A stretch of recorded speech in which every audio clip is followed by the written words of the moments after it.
Hello అండి, welcome back to dobbies den.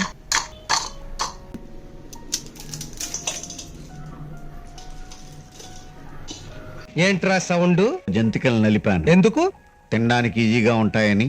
ఈ వీడియోలో జంతికల్ని పర్ఫెక్ట్గా ఎలా చేసుకోవాలో చూపించిపోతున్నానండి. ఇవి కరకరలాడుతూ ఎన్ని తిన్నా ఇంకా తినాలనిపించేలా చాలా టేస్టీగా ఉంటాయి. మరి మీకు కూడా ఇంత పర్ఫెక్ట్గా రావాలంటే వీడియోని యాస్టీస్ ఫాలో అయిపోండి. మరి వీడియోలోకి వెళ్ళే ముందు మన ఛానల్ ఎవరైనా ఫస్ట్ టైం చూస్తున్నట్టయితే తప్పకుండా సబ్స్క్రైబ్ చేసుకొని బెల్ ఐకాన్ క్లిక్ చేసి నోటిఫికేషన్స్ని ఆన్లో పెట్టేయండి.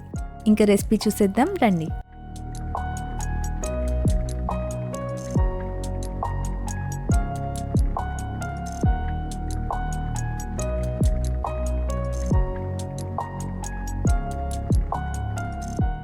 జంతికల పిండి కలుపుకోవడానికి ఏదైనా వెడల్పు పళ్ళెం కానీ పెద్ద సైజు గిన్నె కానీ తీసుకోండి. ఇప్పుడు దీంట్లో 3 కప్పులు బియ్య పిండిని జల్లించి తీసుకోండి. 3 కప్పులు అంటే 1/2 kg ఉంటుంది. ఇప్పుడు దీంట్లోనే 2 కప్పుల వరకు జల్లించిన శనగపిండిని కూడా తీసుకోండి. అదే వెయిట్లో చూసుకుంటే 1/2 kg వరకు ఉంటుందండి. ఇప్పుడు దీంట్లో రుచికి సరిపడా ఉప్పు, 1 టేబుల్ స్పూన్ వాము, 1/2 టేబుల్ స్పూన్ కారం కూడా వేసి ఒకసారి ఇవన్నీ బాగా మిక్స్ అయ్యేలా కలుపుకోండి. ఇప్పుడు 2 టేబుల్ స్పూన్లు వెన్నను కూడా వేసుకొని వేడి నీళ్లతో పిండిని కలుపుకోవాలి. పిండి మరీ గట్టిగా కానీ మరీ పల్చగా కానీ లేకుండా కన్సిస్టెన్సీ జాగ్రత్తగా చూసుకుంటూ కలుపుకోవాలి. పిండి మరీ గట్టిగా ఉంటే జంతికలు వేసుకోవడం కష్టమవుతుందండి. అలాగే వేసేటప్పుడు విరిగిపోతాయి కూడా. ఒకవేళ పిండి పల్చగా ఉన్నా నూనె ఎక్కువ లాగిస్తాయి. కొద్ది కొద్దిగా వాటర్ యాడ్ చేసుకుంటూ వీడియోలో చూపిస్తున్నట్టుగా ఈ కన్సిస్టెన్సీ వచ్చేలా పిండిని కలుపుకోవాలి.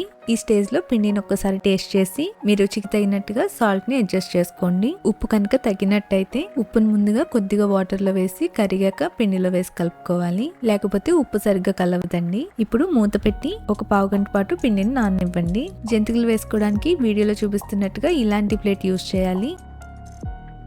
1/2 గంట తర్వాత పిండిని ఒకసారి బాగా కలుపుకుని చేతిని ఒకసారి తడి చేసుకొని జంతికల గొట్టాన్ని కూడా లోపల వైపు నీళ్లతో గానీ ఆయిల్తో గానీ బ్రష్ చేసుకొని వీడియోలో చూపిస్తున్నట్టుగా ఈ విధంగా జంతికల గొట్టంలో పిండిని నింపుకోవాలి.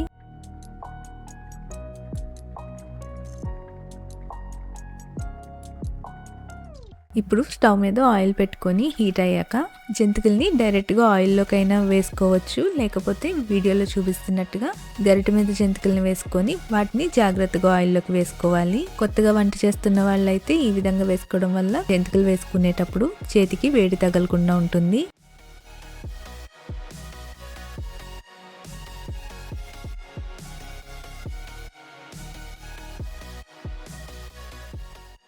వీటిని మంచి కలర్ వచ్చే వరకు వేయించుకొని పక్కకు తీసుకోండి.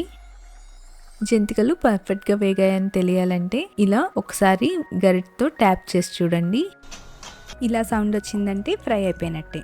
ఒకవేళ ఇంట్లో పెద్దవాళ్ళు ఉన్నా చిన్నపిల్లలు ఉన్నా జంతికలు ఇలా తినలేరు అనుకుంటే శనగపిండి బదులు అదే క్వాంటిటీలో పుట్నాల పప్పును తీసుకొని మెత్తగా గ్రైండ్ చేసుకొని జల్లించి యాడ్ చేయండి. ఇలా చేయడం వల్ల జంతికలు లైట్గా చాలా గుల్లగా వస్తాయండి. గట్టిగా ఉన్నవి తినలేమనుకున్న వాళ్ళు కూడా చాలా ఈజీగా తినేలా ఉంటాయి.